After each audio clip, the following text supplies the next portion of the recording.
அம்மா ஃப்ரெண்ட்ஷிப் பற்றி இன்னும் நிறைய ஏசப்பா அட்வைஸ் பண்ணியிருக்காங்கன்னு சொன்னீங்கல்ல.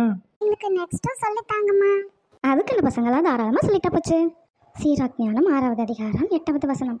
தன்னலம் தேடும் நண்பர்களும் உண்டு, அவர்கள் உன் நெருக்கடியான வேளையில் உன்னோடு இருக்க மாட்டார்கள். பகைவர்களாய் மாறும் நண்பர்களும் உண்டு, அவர்கள் உங்கள் பிணக்கை மற்றவர்களுக்கு வெளிப்படுத்தி உனக்கு இழிவை கொண்டு வருவார்கள். உன்னுடன் விருந்துண்ணும் நண்பர்களும் உண்டு, அவர்கள் உன் நெருக்கடியான வேளையில் உன்னோடு இருக்க மாட்டார்கள். இன்னும்மா ஃப்ரெண்ட்ஸ் பற்றி தப்பு தப்பாக சொல்கிறீங்க. ஃப்ரெண்ட்ஸ் பற்றி தப்பு தப்பாலாம் சொல்லலை கண்ணா, இப்படியும் இருப்பாங்கன்னு தான் சொல்ல வரேன். உங்கள் ஃப்ரெண்ட்ஸ்லேயே சிலர் ரொம்ப செல்ஃபிஷாக இருப்பாங்க. சிலர் நீங்கள் பேசுகிற வரைக்கும் நல்லா பேசுவாங்க, ஆனால் நீங்கள் எப்பயாவது சண்டை போட்டுக்கிட்டிங்கன்னா மற்றவங்க கிட்ட அவங்களோட சீக்ரெட்ஸ்லாம் சொல்லிடுவாங்க. இன்னும் சில ஃப்ரெண்ட்ஸ் உங்கள் கூடவே தான் இருப்பாங்க, ஆனால் உங்களுக்கு ஏதாவது ஆபத்துன்னு வரும்போது உங்கள் கூட இருக்க மாட்டாங்க. எல்லாத்தையுமே நீங்கள் கவனமாக நோட் பண்ணணும்.